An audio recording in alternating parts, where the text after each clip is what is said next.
All right, we're live. All right, good morning. My name is John Walzer. I am the Executive Director of the Town of Islip Industrial Development Agency, and we're here this morning on December 6, 2022 at 11 a.m. to hold a public hearing for the project known as Posillico Materials East LLC. As is required, we are live streaming today's public hearing. However, we are open to the public. We have guests with us today. If you're tuning into the live stream and would like to participate in today's meeting, there is a call-in number. If you can't see it, I will provide it for you now. The number is 631-490-9050. The conference number is 1040, and the password is 24816.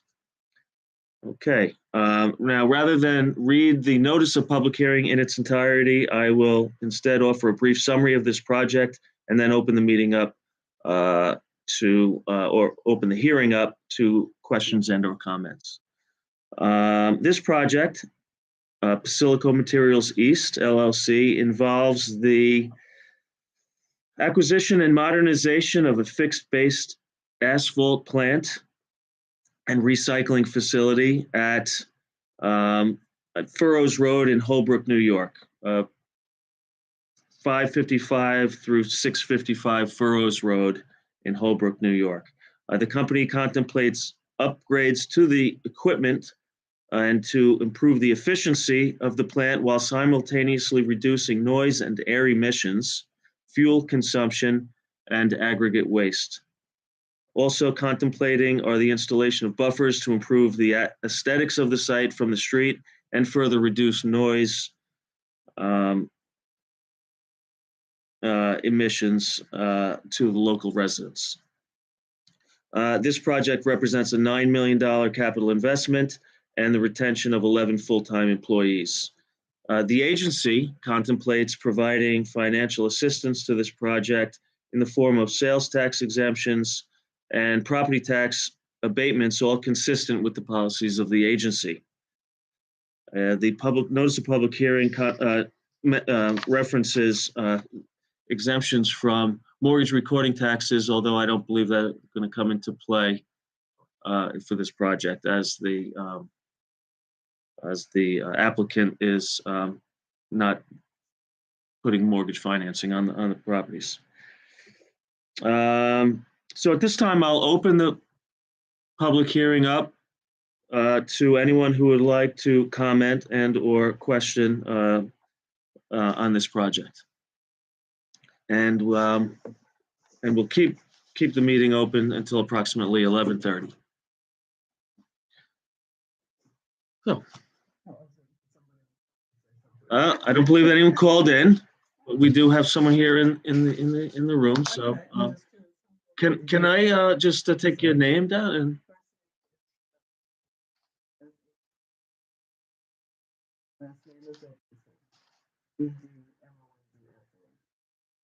Shelia Edmondson, yes, welcome. And Thank you. I was curious about the real estate tax abatement. Okay. Is that for perpetuity or? No. No. And then how much? Or just? No. So consistent with our uniform tax exemption policy, this project, in exchange for the job retention upgrades to the plant efficiencies,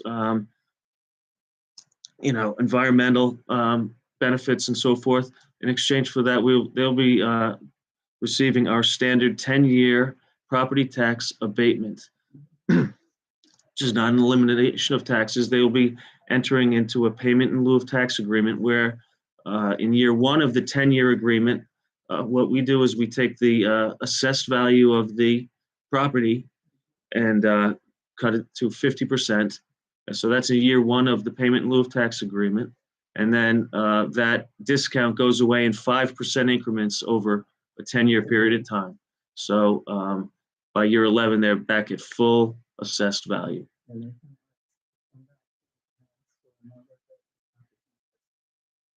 They can ask, but obviously we, there would need to be a justification or reason Yeah. to contemplate that. So, I know what they were planning on doing, they're going to use, that they held. And even a bunch around the facility as to what they wanted to do. And I know about the about they talked about knocking down something and creating new. I forgot what they call it. In order to A berm or a buffer around the perimeter of the no, property? the actual with the cold stuff, not cold, but with the. But it Oh, the materials, the aggregate materials? Yeah. Two things that just makes it more supposedly a lot more efficient than they are now because the buildings they have there have been there as long as I've been there. So they want to have a new thing. So all of this I do now.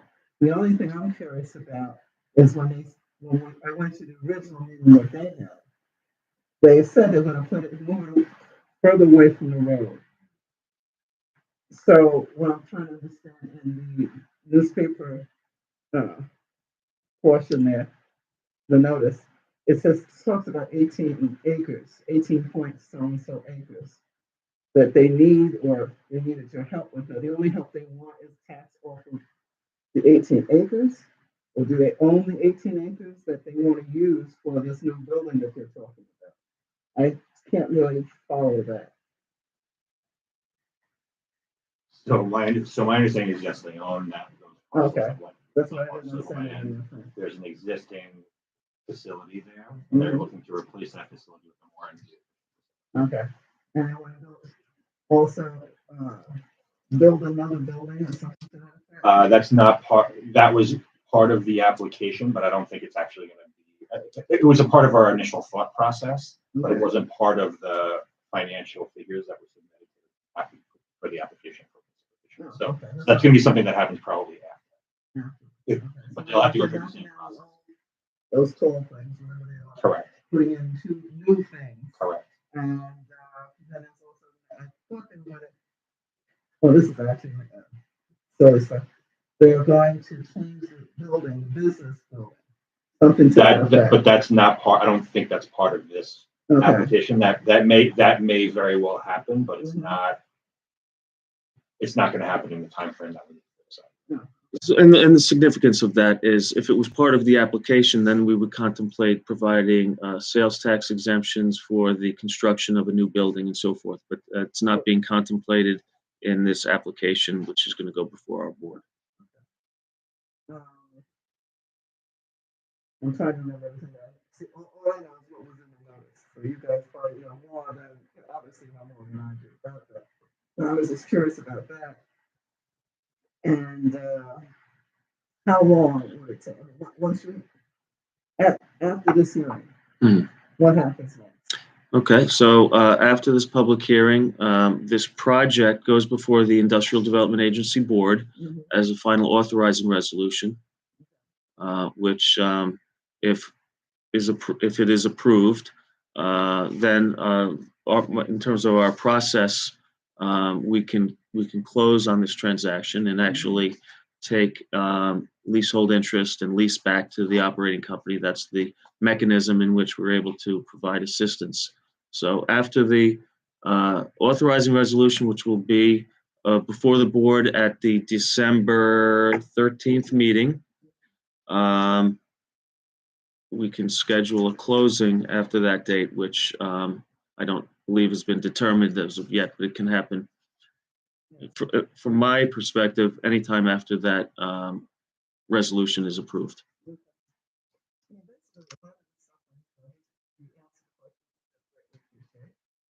Still working from the whole paper. Okay, so this is the best I can do. And then I just want to find out what this is all about. Actually, I thought it might have been something else other than what I heard. And I'd rather find out the actual thing than listen to again the telephone. So that's basically what I'm here. Sure. Let me just the thing that I didn't understand is the company. Well, that would be, I guess, Posillico Materials East LLC. Right, the agency is you, Yeah. It's the sublease. Yeah. where I don't understand. It sounds like another little company. I don't know. So there's actually, I think there's a company that owns the land, and then there's a company that operates on the land. And then Okay. they can probably describe it better, but the transaction would be that the land gets leased, and the equipment on the land, I think, gets leased to the IDA, and then they lease it back to us. So essentially, that company becomes a The seller sublessee. leases Right. So the stuff to you. the and you give well, it back to them. right. So what Mr. Heine was saying is, like most commercial transactions, there's a company, and then they have a real estate holding company that actually owns the real estate. So that's where you may see two different entities. Well, still the same But then, entity. beyond that, in order for us to provide assistance with the Industrial Development Agency, the agency itself needs to take a leasehold interest in the property and then lease back to the operating company in order to be able to utilize the the So benefits. there's no exchange of funds or anything. No. Yeah. To me, what you said is Casella will give it to you. Right. You give it back to Casella under a different name. Yeah. So right. No, it just needs to be done in a legal manner in order so we can we can the agency's tax exempt status can be passed along to this private project. Yeah.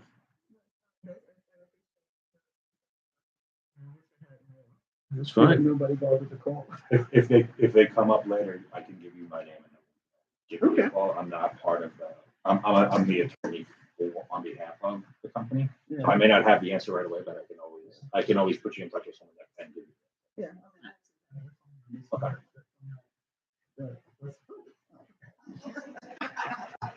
Speak up on it. I'm John. I'm Brad. Oh, you're John? Brad Hemingway. Okay. I guess you guys will remember me after this one. It's friendly. Oh, no, glad you came. No, not at all. But, no, I do appreciate it. I wanted to find out exactly what's going on. Looking at the notification in the paper, it almost looked like acquisition and also almost sounded like eminent domain. No. Things like that. And that's basically, this came across in Facebook, which you guys probably know about. I don't know. It's called South the Farms Road Project, and that goes back to something that happened before you guys were here. So they just continued the whole thing, and somebody passed around this particular legal notice, and I wanted to find out what it was. I'm just surprised that so many people, everybody's talking about it. Well, this project really revolves around the upgrading of the fixed base asphalt plant. I just want, I wish we could set it a little bit differently because the wording is what tells everybody else. Everybody's money is being spent and stuff like that. So I appreciate it. So I'm done. I don't know if Okay. there's anything else we have to do. No, that's it. I just need to hold the meeting open till about 11:30. But I appreciate you coming and participating. Have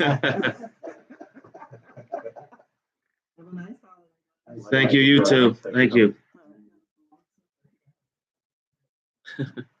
You want to put I spoke a little bit, so Brad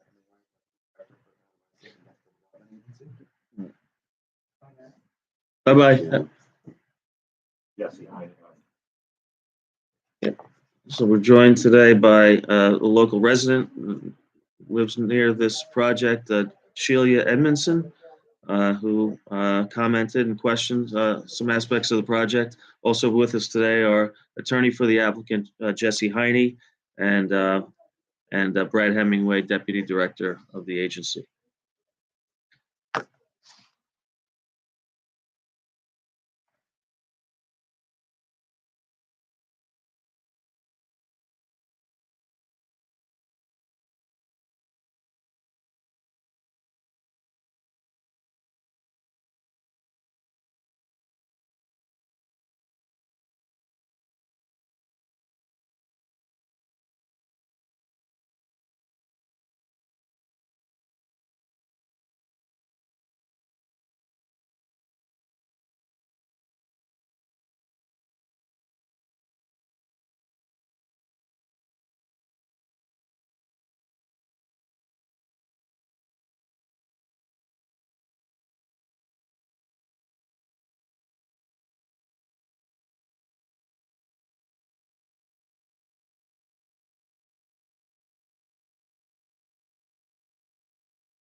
Okay, we are back at the public hearing for Posillico Materials East.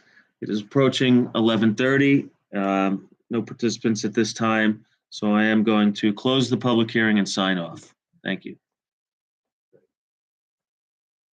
That's it.